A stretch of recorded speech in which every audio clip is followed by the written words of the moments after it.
रोहित एक मेहनती किसान था, पर सूखे और बाढ़ जैसी प्राकृतिक आपदाओं ने उसकी फसल बर्बाद कर दी थी। उसकी हालत इतनी खराब हो गई कि अपने परिवार का पेट पालने के लिए उसे गांव के सबसे अमीर और घमंडी साहूकार रघुनाथ से कर्ज लेना पड़ा। हे महाकाल, क्या करूं मैं? अगर साहूकार गौतम के पैसे नहीं चुका है तो वो तो मुझे परेशान कर करके मार ही देगा। रोहित ने 4 साल पहले लाखों रुपए उधार लिए थे और उस पर ब्याज का कर्ज हो गया था।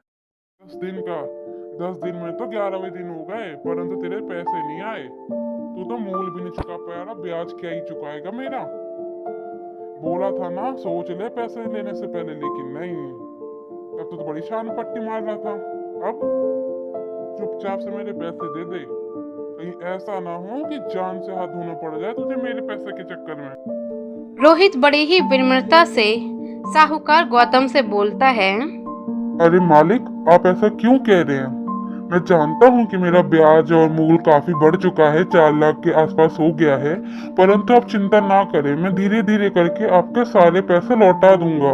और ऐसे घर के बाहर आके चिल्लाना अच्छी बात तो नहीं। गौतम बोला। अरे मैं क्या चिल्ला रहा हूँ? अरे करते करते साल भर हो गया, 1 रुपया मेरे पास आया नहीं। लाता भी है तो 500 700 800, उससे मेरा मूल चुकेगा क्या? ये ब्याज चुक। रोहित की बीवी थी जिसका नाम था काजल, एक घरेलू महिला।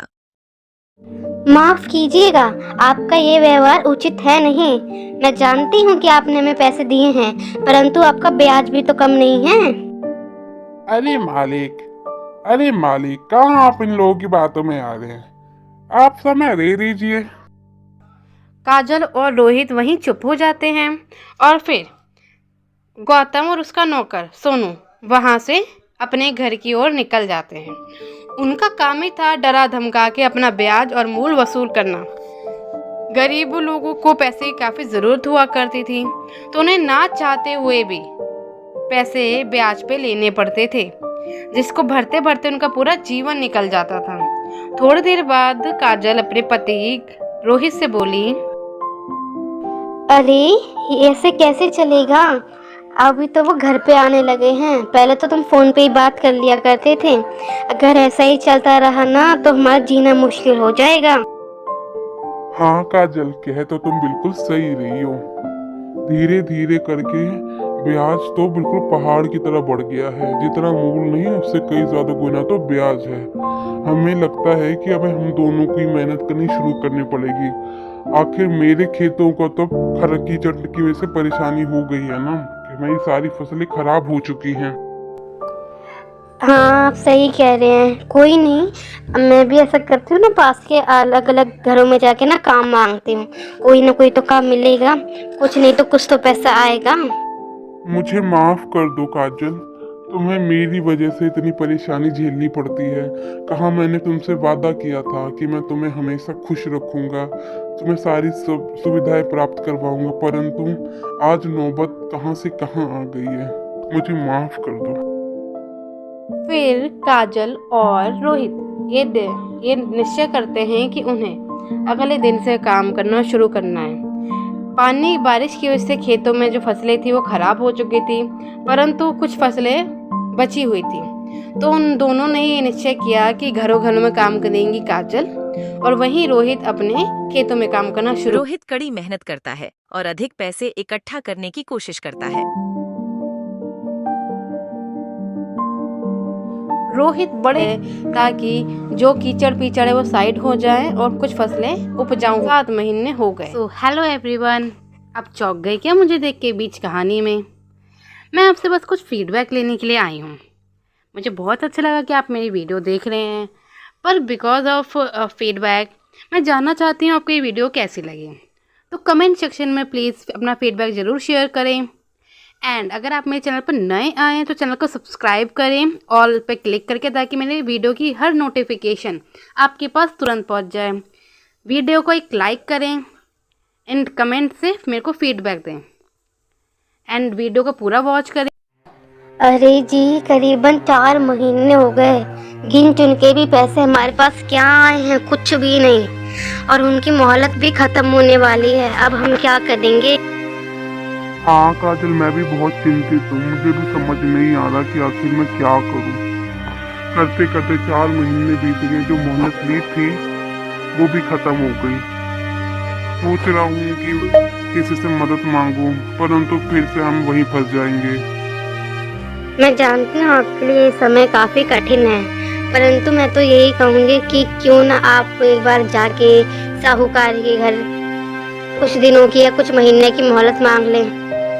थोड़े और मेहनत करेंगे तो करीबन 10, 25, 50 हज़ार रुपये तो हम उन्हें दे ही देंगे। उन्हें थोड़ी राहत तो मिलेगी ही ना। तुम्हें तो पता ही है ना काजल, साहूकार से कुछ बोलना मतलब भैंस के आगे बीन बजाने जैसा है। वो कुछ सुनता तो है नहीं, ऊपर से उसके इतने काले कारनामे हैं जिसकी कोई हद नहीं। मेरा बस चले तो मैं उसके काले कारनामों का कच्चा चिट्ठा खोल के रख दूं। रोहित काजल की बात मानता है और अगले दिन वह साहूकार गौतम के घर की ओर निकल जाता है।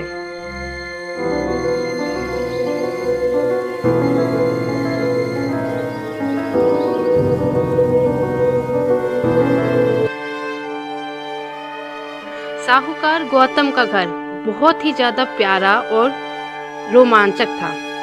जैसे ही रोहित उनके घर में घुसता है तो नौकर रोहित से बोला, अरे रोहित, तू तो बड़ी जल्दी आ गया। वही कैसे आना हुआ, क्या हुआ, पैसे वैसे लेके आया है?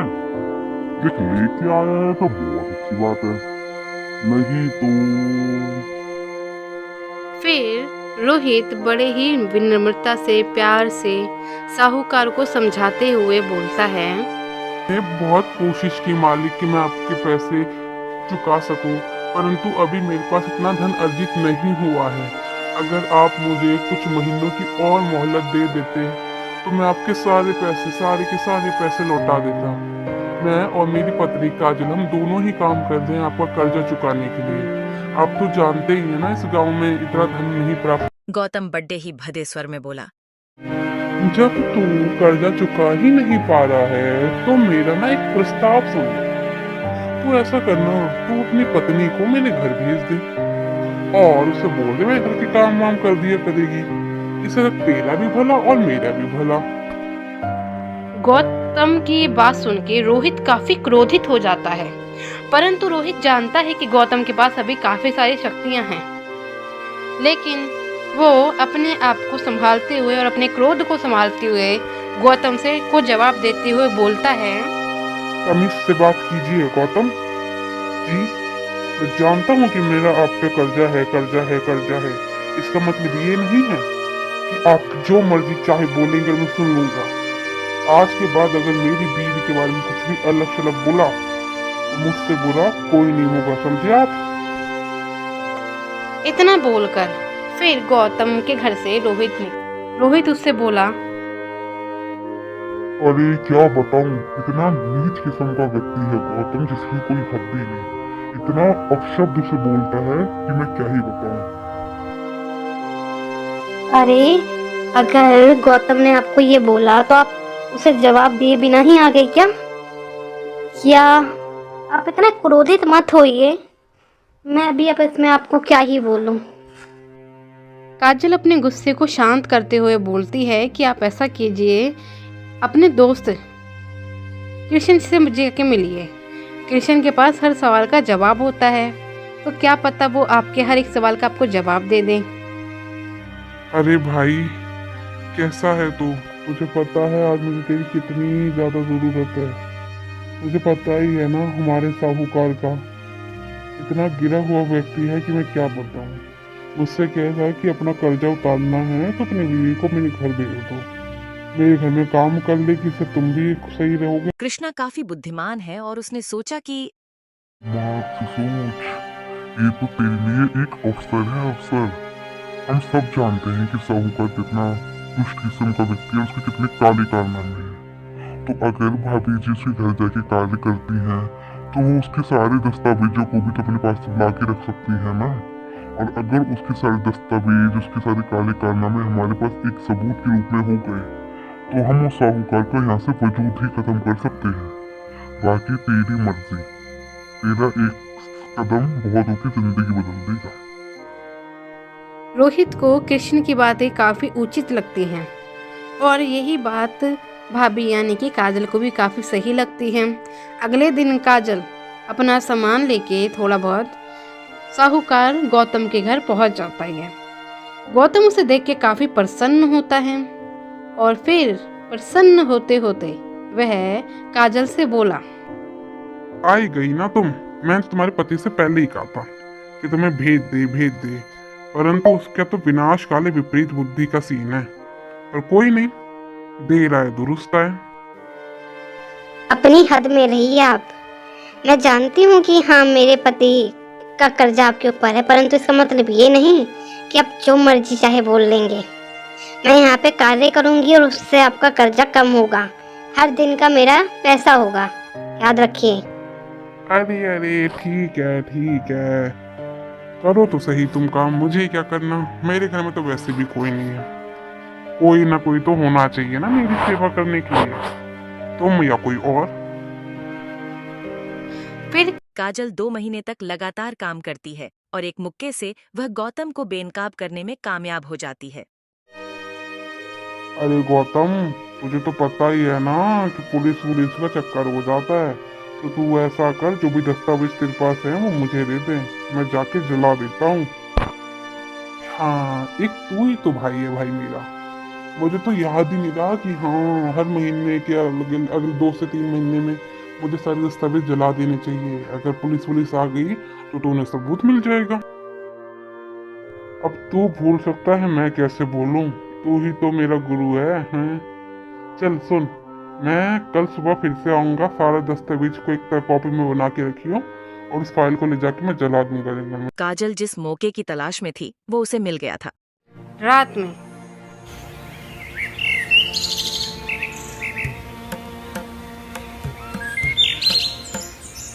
काजल उसी रात सारी फाइल उठाती है और इंस्पेक्टर भानु के घर चली जाती है अपने पति रोहित के साथ।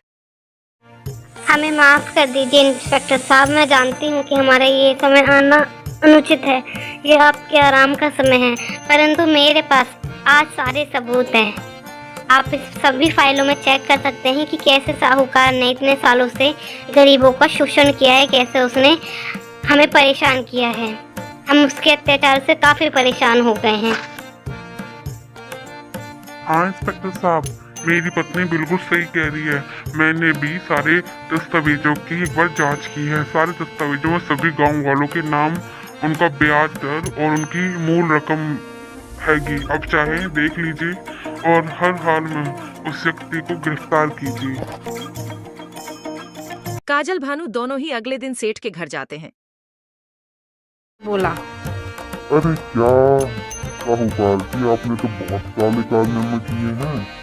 अब आपका समय हो गया है पूरा। अब आपको तो जीव नहीं रहना है, तो ये सोना आराम करना तो छोड़ ही दीजिए। इतने सालों से आपने गरीबों का जो परेशान किया है, उनके अत्याचार जो किया है, आज उसका घड़ा भर चुका। अब आप प्यार से चलेंगे या हम ले जाएं आपको? गौतम अपने बचाव में बोलता है, अरे इंस्पेक्टर साहब, आप इन लोगों की बातों पे यकीन करें, इन लोगों की बातों पे। अरे इनका तो काम ही है छोटी छोटी बातों पर झूठ बोलना पैसे के खातिर। क्या पता ये लोग मेरे दुश्मन के हों।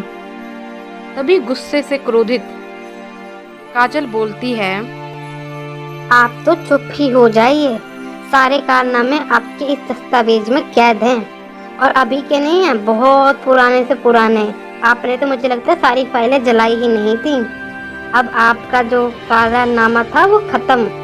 अब आपका समय आ गया है चक्की पीसने का, समझे? और आपका कोई बचने का चांस नहीं। इस तरह धीरे धीरे सेठ की सच्चाई सामने आ जाती है और सभी गांव वाले कर्ज से मुक्त हो जाते हैं।